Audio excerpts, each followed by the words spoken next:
मुळे बाबांमुळे आयुष्यातल्या गोष्टी बदलतात का, हा खरं तर संशोधनाचा विषय. पण त्यापेक्षा मोठा प्रश्न असा आहे की सर्वसामान्य जनता असल्यांच्या नादी लागते तरी कशी, आणि इतकी वर्ष यांचे काळे धंदे सुरू तरी कसे राहतात. सत्ताधारी असू देत, प्रशासन असू देत की सर्वसामान्य असोत, असल्यांच्या जाळ्यात अडकतात कसे. तर त्यासाठी तुम्हाला एक कहाणी सांगते. ही आहे याच अशोक खरातच्या पीडितेची, आणि तिच्याच हिमतीमुळे कॅप्टन खरातचा भांडाफोड झालाय.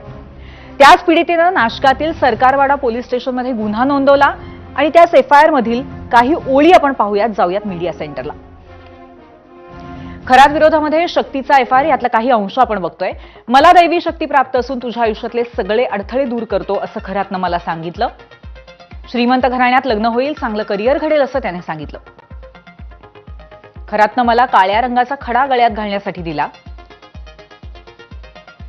खडा काढून टाकल्यास ठरलेलं लग्न मोडेल अशी भीती घातली. साखरपुडा झाल्यानंतर मी खरातनं दिलेला खडा काढून ठेवला. आठवडाभरानंतर सासरच्या लोकांनी लग्न मोडल्याचं सांगितलं. नंतर खरातनं मंत्र म्हणून दुसरा खडा दिला आणि 50,000 रुपये घेतले. लग्न ठरल्यानंतर खरातनं फोन करून ऑफिसमध्ये बोलवलं. मला दैवी शक्ती प्राप्त असून तुझ्या आयुष्यातले सर्व अडथळे दूर करतो असं खरातनं मला सांगितलं.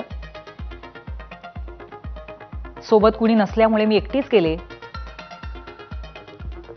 मला प्रसाद म्हणून पेढा आणि एका भांड्यात पाणी दिलं. पाणी प्यायल्यानंतर मला मळमळायला लागलं.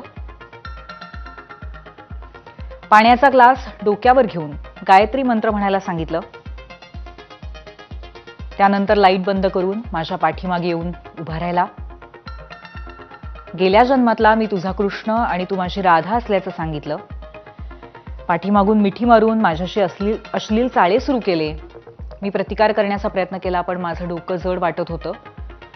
विरोध केल्यास होणारा नवरा मरेल आणि लग्न होणार नाही असं खरातनं सांगितलं.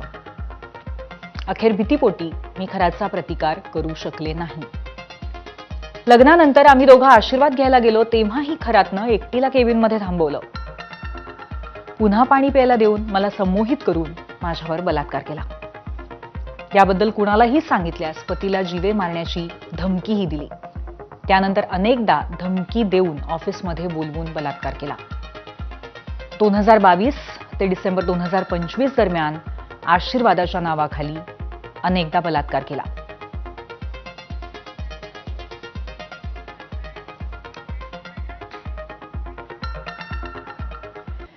ही जी कहाणी आहे ना, ती काही फक्त एका तरुणीची नाहीये. अशाच पद्धतीने अशोक खरातनं गेल्या काही वर्षांमध्ये अनेक तरुणी आणि महिलांचं आयुष्य बर्बाद केलंय. पण मग प्रश्न असा आहे की अशा बाबांची साम्राज्य फोफावतात तरी कशी, त्याला राजाश्रय कसा मिळतो, आणि काय कमाल आहे बघा. जेव्हा अशोक खरातचा